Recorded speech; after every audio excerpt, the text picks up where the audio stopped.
He laid out the foundations and the rules of Islam, and he created the foundations of a new Muslim community. But by this time, he was 60 years old and his health was beginning to fail.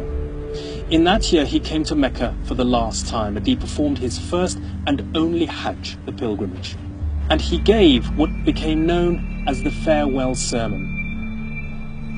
Sitting here on a camel in the plains of Arafat, he spoke to a vast crowd with strategically placed announcers relaying his words.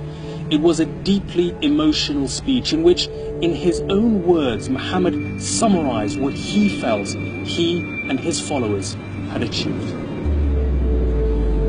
O people, lend me an attentive ear, for I know not whether after this year I shall ever be amongst you again. Therefore listen carefully to what I am saying, and take these words to those who could not be present here today. You see in the final sermon this heartfelt plea from the Prophet, warning the Muslims about certain things, advising them about certain things. You can see his worries for the future of the Muslims, and that these words are something that they should take note of, and they should hang on to, and they should be aware, because in here is a very, very important message for every Muslim. Do not therefore do injustice to yourselves. Remember, one day you will meet Allah and answer your deeds. So beware, do not astray from the path of righteousness after I am gone. Remember what God's earliest message was to Abraham, to Adam, to Moses, to Jesus, etc. And remember that the only real reality, the ultimate reality, is the one true God. And that God is the creator, sustainer, and judge of the universe. All mankind is from Adam and Eve. An Arab has no superiority over a non-Arab, nor a non-Arab has any superiority over an Arab. Also, a white has no superiority over black, nor a black has any superiority over white, except by piety and good action. He's saying all humans are one. God has called you from the tribalism of paganism and its pride in ancestors. But remember, all men come from Adam, and Adam came from dust.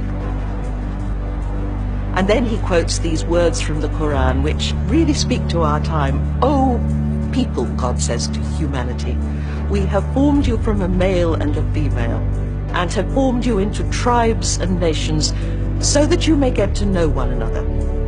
Not so that you may fight or oppress or occupy or convert or terrorize, but so that you may get to know one another."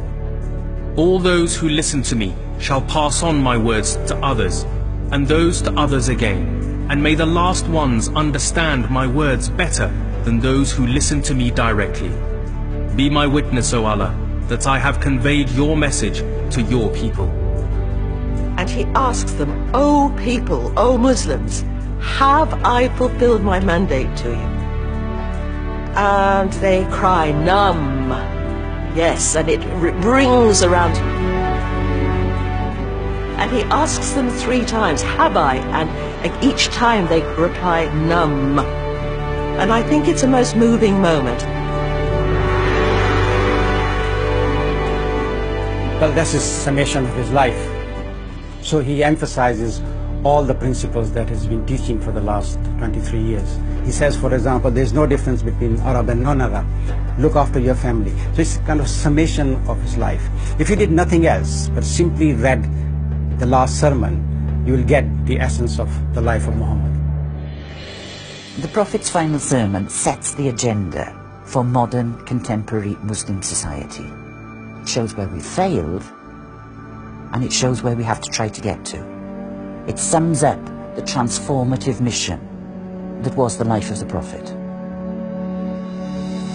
After his farewell pilgrimage, Muhammad returned to his small house in Medina, exhausted. He had begun to have headaches and fainting fits. He tried to attend public prayers in the mosque, but he was more and more confined to his bed where Aisha nursed him. One day, he appeared to get better and the news spread like wildfire around the oasis. But it was only a brief reprieve. On the 8th of June, 632, Muhammad died in the house of his wife, Aisha. The news stunned his followers. Some refused to accept the truth. Panic began to take hold. How could the messenger of God be dead? His closest companion, Abu Bakr, calmed their fears, reminding them that Muhammad had never claimed to be anything other than a mere mortal, and that only God is to be worshipped, not Muhammad. He was buried here, next to his mosque, his face turned towards Mecca, a practice still common today among Muslims.